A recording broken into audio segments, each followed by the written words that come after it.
70.8. Le musée pour l'océan aux ateliers des Capucins à Brest vous présente le Café de la Marine.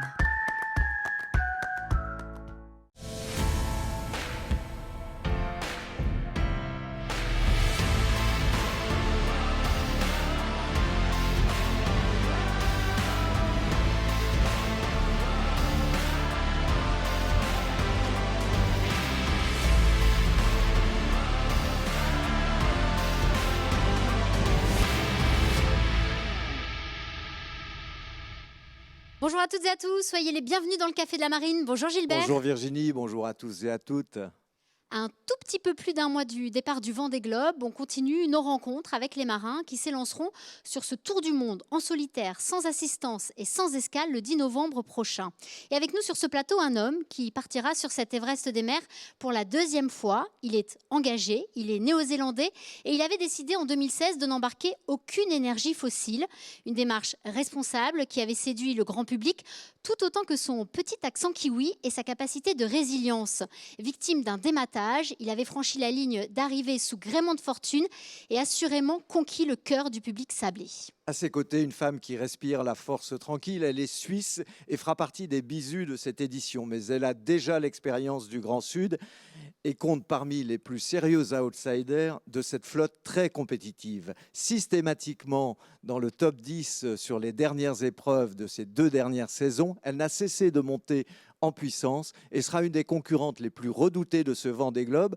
Konrad Coleman et Justine Métro sont avec nous sur le plateau de la Cité de la Voile Éric Tabarly. Bienvenue, bonjour à tous les deux. Merci, Bonjour, c'est un plaisir. Merci. Alors, le Vendée Globe, c'est dans un mois, mais dans 2 semaines, vous serez amarrés sur les pontons de Port-Olona. Quand on vous dit 15 jours, qu'est-ce que ça fait là? C'est la peur, l'excitation, un peu de stress? Comment vous vous sentez? Tout ça et plus, parce que pour l'instant, le grand départ, la notion d'aller sillonner les vagues, c'est une notion un peu vague et un peu lointain pour l'instant. Je pense que ce qui est plus concret actuellement, c'est le job list qui ne cesse pas à diminuer, qui ne diminue pas, mais ne cesse pas à augmenter.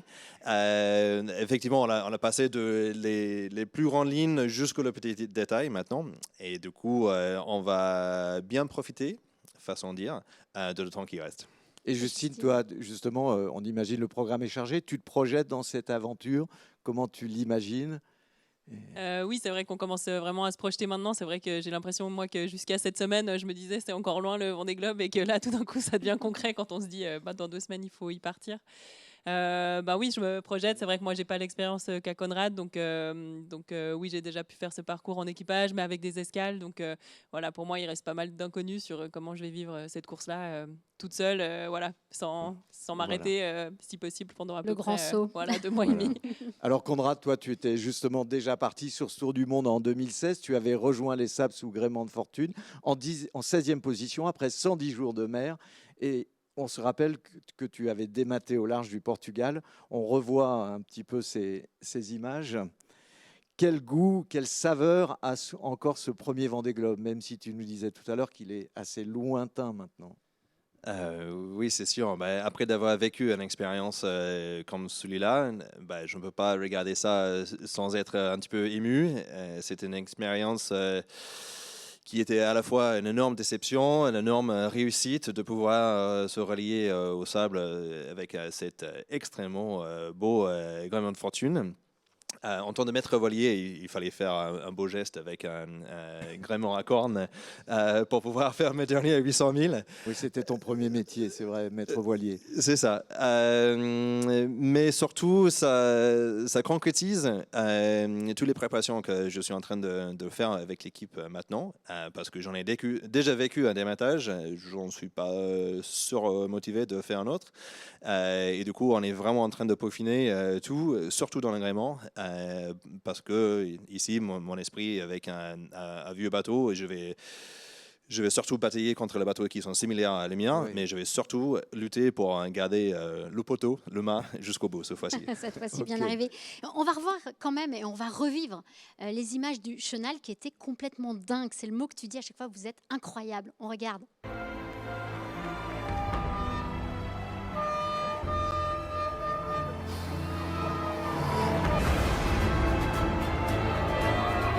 Merci. Merci tout le monde.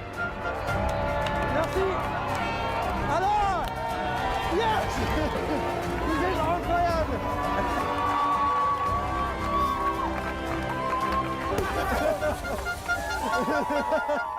C'est un souvenir fort, Conrad. Ça redonne des frissons quand on regarde ces images. Ah oui, bah, clairement.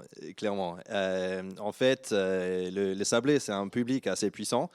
C'est une des raisons que je suis venu en France et y rester, parce que je suis venu en France pour faire le Vendée Globe. Et mes premiers pas sur le territoire français étaient sur un ponton de Port-Lona. Et du coup, de pouvoir rentrer après devoir boucler sur tout le monde dans des conditions extrêmement difficiles. Et de réaliser que, oui, le Vendée Globe, c'est quelque chose d'extrêmement égoïste. Ma femme ne cesse pas de me rappeler de ça. Elle a raison. Elle a surtout raison. Mais surtout d'avoir vu qu'en fait, je n'étais pas tout seul pour ce 45 000 km. J'avais embarqué les gens avec moi et j'étais à leur côte comme eux, ils étaient avec moi. Et du coup, d'arriver dans ce chenal, c'était incroyablement puissant. Alors, il vient de rappeler, Conrad vient de rappeler justement ce public incroyable, la force de ce chenal. Mais parfois, des marins sont submergés par l'émotion. Par exemple, en l'empruntant au départ, on se souvient de Morgan-la-Gravière. Justine, toi, ce sera la première fois. Comment tu l'appréhendes ? Oui, bah, c'est vrai que j'ai de la peine aujourd'hui à dire comment je vais le vivre. C'est sûr que j'imagine qu'en tout cas, déjà la sortie, c'est vraiment un moment fort.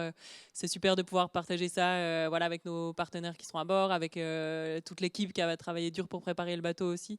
Donc je pense que, et pour moi, et pour toutes les personnes qui ont travaillé sur le projet, ça va être un moment marquant ouais, pour commencer cette aventure. Tu vas t'élancer sur un foiler, c'est l'ancien IMOCA Charal 1 de Jérémy Bayou, un plan VPLP qui avait été mis à l'eau en 2018.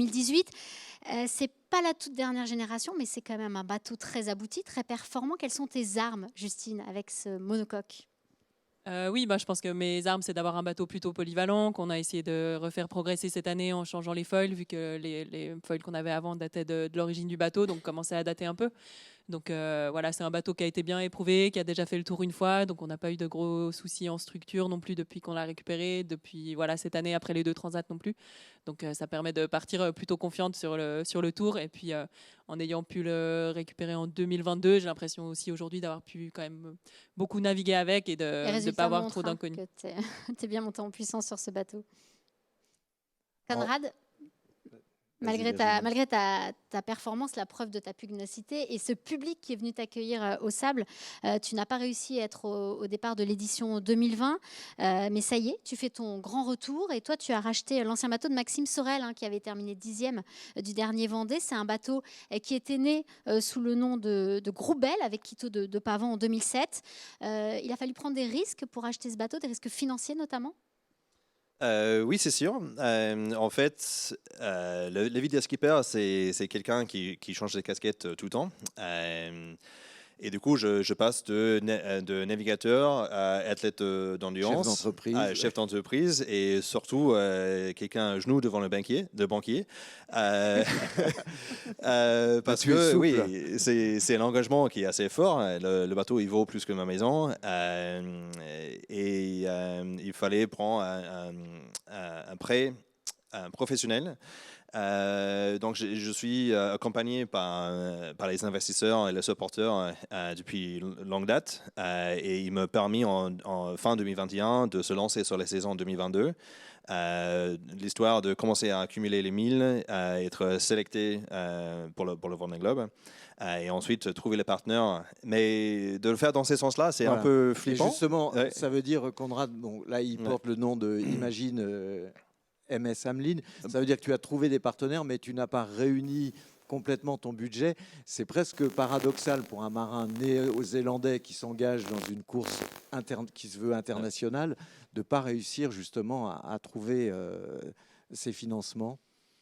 Même si je suis le plus breton des Néo-Z et bien installé ici depuis longtemps, peut-être je n'ai pas encore trouvé le bon recette pour faire cuire un projet Tu as fait tes preuves. Oui, largement, j'en ai fait mes épreuves. Et du coup, surtout avec les messages que je porte et les actions que j'amène avec le bateau. On en parlera. C'est quelque chose qui en prend temps. Et du coup, les partenaires que j'ai sont très fidèles, qui sont montés en puissance avec moi. Et du coup, je leur remercie, MS Ameline, infiniment de porter ce projet avec moi. Mais depuis que j'ai pris le bateau, je pense que j'ai changé les décos et le nom de course plus souvent que mes chemises. Parce que les chemises doivent changer aussi, du coup. Mais... aussi. Ouais, ça va? C'est très bien. Mais c'est vrai. Ouais, maintenant, on est bien ficelé, mais c'était un rude épreuve juste à être ici. Ouais. Alors Justine, à l'opposé, tu as un partenaire fidèle qui t'accompagne depuis ta toute première mini et qui a pris la décision d'acheter ce bateau, ce qui t'a permis vraiment de changer de dimension. C'est vraiment une belle histoire qui s'écrit, toi, avec Teamwork depuis toutes ces années. Bah oui, c'est vrai que pour moi, c'est vraiment une chance de les avoir à mes côtés. C'est vrai qu'à chaque fois qu'on a cherché des co-sponsors avec Teamwork, c'était pas simple non plus. Donc voilà, j'ai vraiment eu de la chance qu'il m'ait accompagné sur ce projet-là, qui m'ait aidé à démarrer le projet. On a Team Snef qui nous a rejoint cette année aussi et qui soulage vraiment aussi Teamwork en termes d'investissement budgétaire. Ouais, les engagements que ça représente. Voilà, exactement. Ouais. Mais par contre, c'est vrai que c'est une super histoire. Moi, je suis vraiment ravie de porter leurs couleurs sur ce Vendée Globe, qui est un peu l'aboutissement de toute l'histoire qu'on a ensemble depuis 12 ans. Alors justement, tu avais parfaitement réussi ton entrée dans la classe IMOCA en 2022 avec une belle 7e place sur la route du Rhum. Tu as eu la chance d'être accompagné donc par l'équipe de Jérémy Bayou pour la prise en main de ce foiler. Cela a facilité, j'imagine, l'acquisition de certaines données. Est-ce que tu peux nous expliquer un petit peu cette collaboration ? Oui, bien sûr. C'est vrai que surtout quand on a récupéré le bateau par rapport à une vente un peu classique, vu que j'intégrais l'écurie de Jérémy, on a pu récupérer toutes les données de performance du bateau, donc les polaires, les tableaux de réglage, vraiment un peu la marche à suivre. On avait aussi l'équipe de Jérémy qui restait à côté, donc toute l'expérience qu'ils avaient accumulée depuis 4 ans, on a pu elle a pu être transférée dans mon équipe parce que chaque fois qu'on avait des questions ou que toute l'historique du bateau, on y avait encore accès aussi. Donc ça a été vraiment précieux et c'est sûr que ça m'a vraiment aidé à performer sur la route du Rhum qui arrivait 3 mois après qu'on récupère le bateau, donc qui venait très vite. Voilà, mais maintenant cette collaboration, elle a un peu évolué. Elle a évolué, Oui. elle est toujours là Elle est parce toujours qu'on là. partage quand même la structure, le bureau d'études, les ressources, les échanges, les choses qui sont apprises sur un bateau peuvent servir à l'autre. Etc. Après, on est quand même sur des supports qui sont assez différents. Jérémy, il a une expérience qui est vraiment supérieure à la mienne aussi en IMOCA. Mais voilà, en tout cas, on essaye de partager ce qui est possible de faire. Alors Conrad, à l'inverse, tu as un tout petit budget, une toute petite équipe et il y a vraiment, c'est une force aussi d'arriver à pouvoir s'aligner sur ce départ et à mettre toute ton énergie pour pouvoir quand même être de l'aventure. Vous êtes combien au juste? J'imagine que tu es un peu au four et au moulin. Oui, c'est une toute petite équipe. Et du coup, c'est pas avec un petit envie que je regarde les autres qui sont plus staffés. Mais c'est sûr que moi, je portais beaucoup d'amour, beaucoup de sueur, quelques gouttes de sang aussi dans la préparation de ce bateau.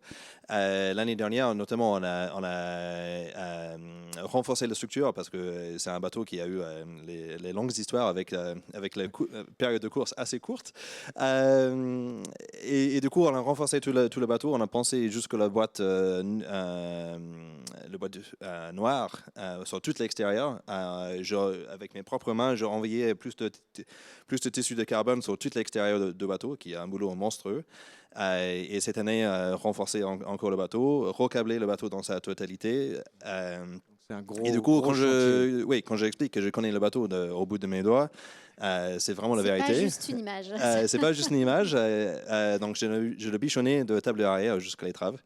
Et du coup, pour moi, ça, c'est une force parce que je connais le bateau extrêmement bien. Mon team manager est aussi très heureux parce que je l'appelle jamais, parce que je résous tous les problèmes en mer moi-même sans parler aux autres. Et du coup, oui, d'un côté, c'est une force parce que je connais bien le bateau, mais de l'autre, je ne change pas, je change de casquette tout le temps et du coup, je ne dors pas, je vais faire le comptage jusqu'aux 2 heures du matin. Et du coup, ce n'est pas forcément la meilleure préparation. Mais ceci dit, je suis ravi d'être là. es au Et c'est départ. vraiment pas négligeable en venant d'un petite île dans la mer du Sud. Donc, En tout cas, au départ, tu as gagné ton billet, ton ticket, tu disais, sur la New York Les Sables. Est-ce qu'il y a eu quand même des moments de découragement sur ces 3 années-là qui ont été difficiles? Il y a eu beaucoup de plaisir. On t'a vu heureux comme jamais sur le défi Azimut le mois dernier. Mais voilà, j'imagine qu'il y a des moments de doute. Euh, des fois, je me pose la question, quand est-ce que ça va être plus facile, ou quand est-ce que ça devient facile.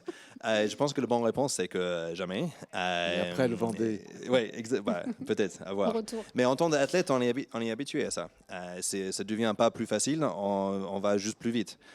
Et du coup, c'est la même chose dans la salle de sport ou en course à pied. C'est jamais facile, c'est juste on a la chance d'aller plus vite.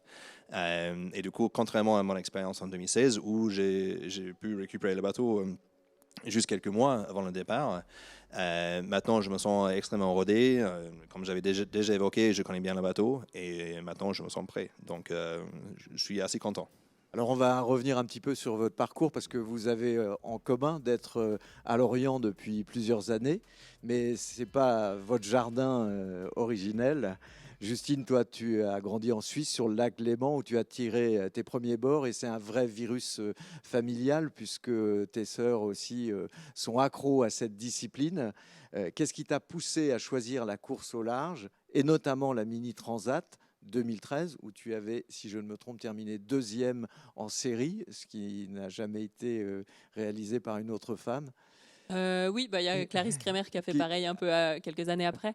Mais oui, je pense qu'en tout cas, de mon expérience de navigation avant que je commence à faire de la compétition ou de la course au large, ou à mes débuts, en tout cas, c'est le côté plus endurance, le fait de passer vraiment du temps sur l'eau, de passer des nuits sur l'eau qui me plaisait.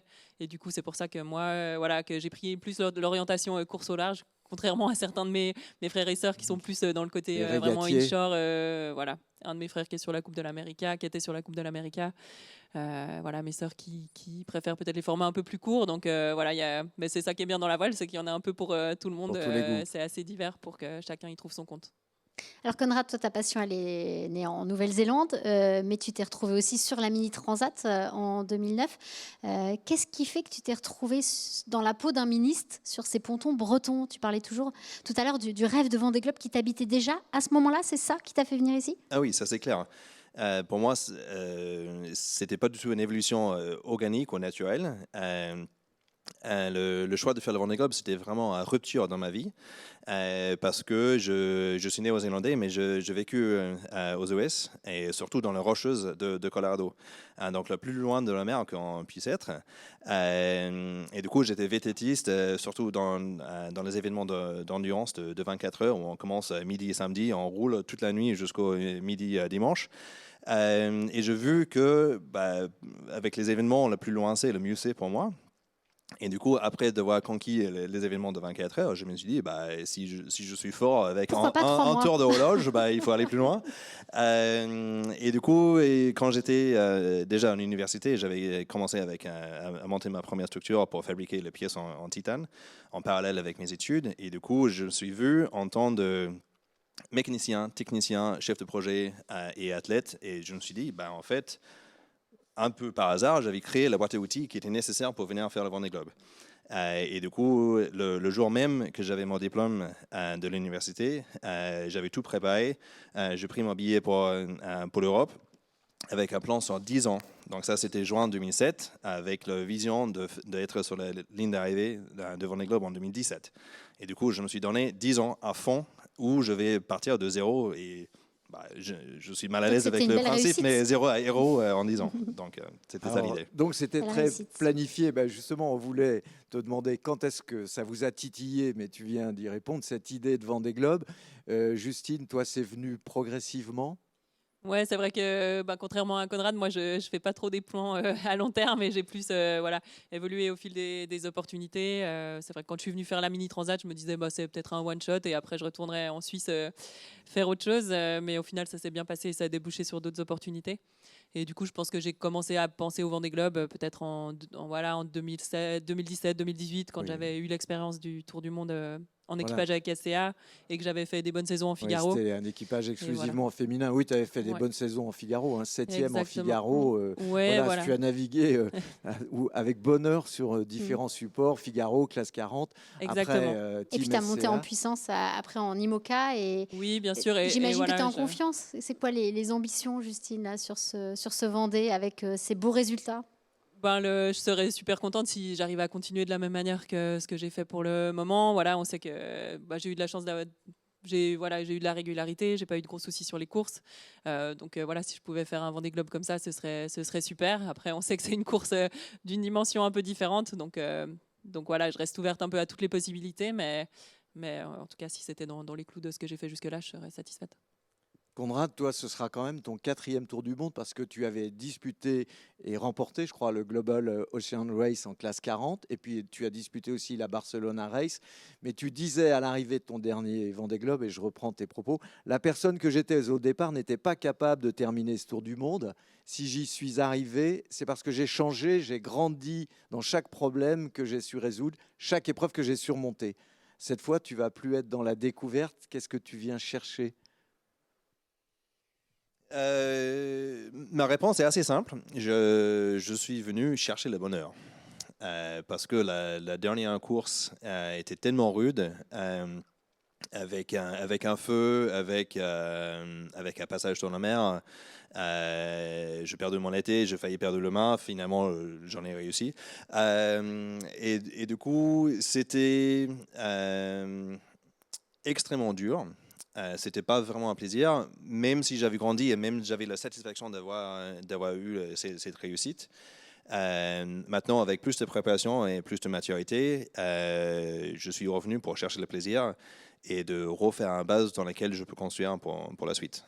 Parce que je suis bien lancé sur l'idée de faire le cycle prochain aussi, dans une manière un peu plus performante. Mais cette fois-ci, c'est de enlever le pansement de la dernière fois, prendre le plaisir et construire pour la suite. Et alors Justine, toi c'est vraiment ton premier Vendée, mais tu as quand même une expérience notamment des mers du Sud. Tu as fait The Ocean Race, tu as remporté cette course 2 fois avec Dongfeng et Eleven Star Racing Team. C'est un avantage, ça forcément psychologiquement. On sait que c'est un endroit qu'on dit inhospitalier, on a tous les fantasmes autour des mers du Sud. Donc d'y être allé, ça c'est un avantage, ce sera une force aussi. Oui, je pense en tout cas ça enlève une part d'inconnu. Je pense que qu'on les vrais bisous, si on veut, de Tour du Monde, parce que c'est des endroits qu'on fréquente pas sur d'autres parcours. Donc oui, je pense que c'est un petit avantage. Après, du coup, ça montre bien la difficulté. Je pense qu'on se rend bien compte de la difficulté. Parce qu'en équipage, déjà, 4 marins à bord, c'était pas simple, cette grosse étape des mers du Sud qu'on a fait notamment la dernière fois. Donc, ce sera voilà, seul. Voilà, exactement, c'est seul. une Et autre cadence aussi. Voilà, on sait que sur les bateaux comme les foilers, c'est vraiment très exigeant parce que c'est pas. Voilà, on sait que c'est pas forcément les bateaux qui sont les plus faciles à naviguer dans ces mers-là. Si je peux demander la question à toi, je ne sais pas dans le plan. Mais pour toi, c'est quoi la différence d'être sur le même support, l'IMOCA, en équipage et en solo? Est-ce que tu t'imagines de envoyer les mêmes voiles dans les mêmes conditions et ensuite il faut que tu te freines un peu Non, je pense que ce que je vois surtout, c'est que les problèmes sont beaucoup plus faciles à régler avec à 8 mains qu'à 2. Et il y a plein de situations peut-être problématiques qu'on a rencontrées avec Eleven Hour où tu te dis, là, tout seul, je ne sais pas comment j'aurais fait, qui sont gérables à plusieurs, mais qui deviennent vraiment plus compliqués quand on est tout seul. Donc, et tu t'es préparé à ça et tu as quand même bluffé pas mal de monde depuis que tu es sur le circuit. Alors Conrad, toi, tu as été aussi un pionnier pour faire évoluer la course au large vers un sport plus propre. Tu avais décidé en 2016, comme l'a dit Virginie, de ne pas embarquer d'énergie fossile. Tu étais le seul à le faire. La classe IMOCA s'est dotée de nouvelles règles l'an dernier pour encourager une transition écologique au sein de la discipline. 8 ans après ton Vendée Globe, est-ce que tu trouves que cela va dans le bon sens ou est-ce que c'est assez rapide? Ça va dans le bon sens. Est-ce que c'est assez rapide? Je dirais non à mon goût. Le parallèle que je souhaite de tirer de ça, c'est que on ne prend pas de l'eau douce avec nous. On la fabrique au fur et à mesure avec un appareil qui s'appelle un désalinisateur. Et du coup, pour moi, on devrait adopter le même principe où on ne prend pas l'énergie avec nous, on la fabrique au fur et à mesure. Et du coup, maintenant, la technologie que j'ai pu tester et valider en 2016 et mature. Et du coup, j'aimerais bien voir pour la suite une règle où tout le monde part avec l'idée qu'il fabrique de l'énergie au fur et à mesure. Je trouve que dans tous le panoplie de sports mécaniques, on a la capacité d'être vraiment les leaders en temps de classe et sport. Pour dire qu'on est poussé par le vent, on devrait être chargé par le soleil. C'est pas du tout pour moi un frein sur la performance parce que mon bateau est plus léger, parce que je ne porte pas le gasoil avec moi. Et je dirais aussi plus fiable parce que j'ai plusieurs sources d'énergie qui sont capables de fournir le bateau avec les électrons nécessaires. Donc, Et on espère que ça va évoluer encore davantage. En tout cas, comme tu disais, au moins ça va dans le bon sens. Merci à tous les deux d'avoir été avec nous. On vous souhaite plein de belles choses, plein de bonnes étoiles sur ce Vendée Globe et donc notamment dans les derniers préparatifs. Là, voilà, de belles énergies pour arriver à partir frais, en forme pour ce top départ le 10 novembre. Car on sait qu'on peut laisser quand même des plumes dans cette phase. Donc voilà, prenez bien soin de vous et puis on vous souhaite le meilleur sur ce Vendée.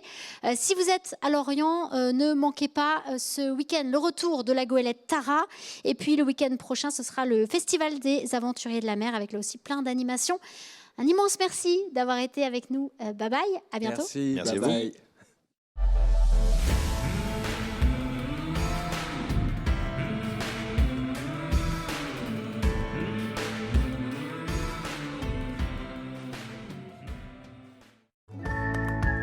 Ce programme vous a été présenté par 70.8, Musée pour l'océan aux Ateliers des Capucins à Brest.